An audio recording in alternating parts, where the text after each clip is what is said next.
చిన్ను ఛానల్కి స్వాగతం. ఈరోజు మనం శ్రీ లక్ష్మీనారాయణ అమ్మవారి గుడి గురించి తెలుసుకుందాము. ఈ గుడినే గోల్డెన్ టెంపుల్ అని కూడా అంటారు. ఈ గుడి తమిళనాడు రాష్ట్రంలో ఉన్నదండి.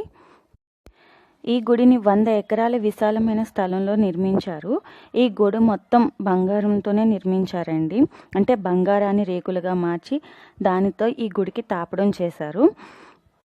అయితే ఈ గుడిలో మరో విశేషం ఏంటంటే, ఒక నక్షత్ర ఆకారం అంటే అమ్మవారి శ్రీచక్ర ఆకారంలో ఒక దారి నిర్మించారండి. ఆ దారిలోనే మనం అమ్మవారి దర్శనానికి వెళ్ళాల్సి ఉంటుంది. ఈ నక్షత్రం నడి మధ్యలోనే ఈ అమ్మవారు కొలువై ఉన్నారు. ఈ శ్రీచక్రం అంటే సగభాగాన్ని దర్శనానికని, మిగతా సగభాగాన్ని దర్శనం పూర్తి చేసుకొని బయటకు రావడానికి ఉపయోగిస్తారండి.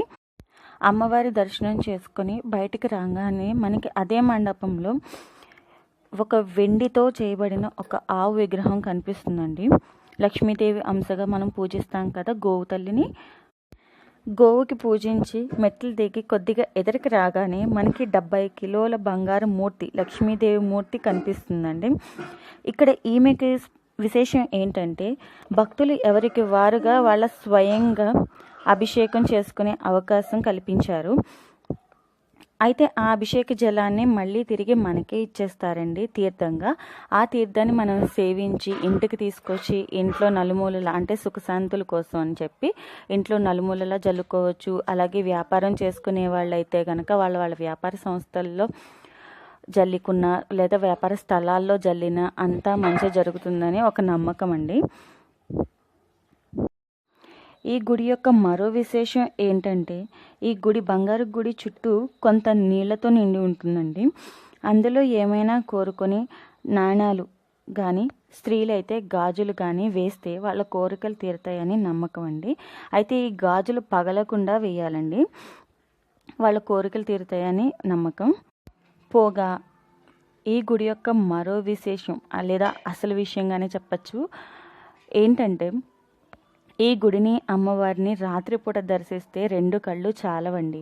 ఎందుకంటే మనం నడిచే ఆ నక్షత్ర రూపంలో ఉన్న దారి అయితే కానీ, ఈ బంగారు వర్ణంతో ఉన్న గుడి అయితే కానీ విద్యుత్ కాంతులతో చాలా అందంగా అలంకరిస్తారండి. రాత్రిపూట చూస్తే మీరు మళ్ళీ మర్చిపోలేరండి. పగటిపూట దర్శనానికన్నా రాత్రిపూట దర్శనం చాలా అందంగా ఉంటుంది. మీ కంటికి చాలా ఆనందాన్ని ఇస్తుందండి.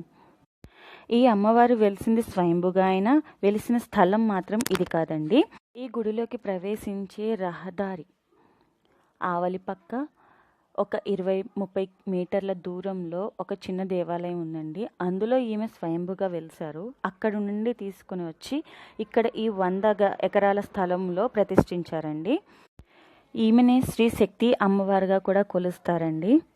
ఈ అమ్మవారిని దర్శించడానికి మనం ఆ శ్రీచక్రంలో అడుగు పెట్టిన దగ్గర నుండి మన మనసును ప్రశాంతంగా ఉంచుకొని ఒకటే నామస్మరణ, అదే ఓం శ్రీ లక్ష్మీనారాయణి, ఓం నమో నారాయణి అనే మంత్రాన్ని ఒక్కదాన్నే మన మనసులో స్మరిస్తూ ఉండాలండి. అప్పుడే ఆ అమ్మ కటాక్షం మన మీద ఉంటుందని చెప్తారు. ప్రతి ఒక్కరూ తమ జీవితకాలంలో ఏదో ఒక సందర్భంలో ఈ గుడిని తప్పకుండా దర్శించాలండి. ఈ అమ్మవారిని మీరు కళ్ళారా దర్శించిన నాడు మీరు ఎప్పటికీ ఈ అమ్మ రూపాన్ని మర్చిపోనేలేరు.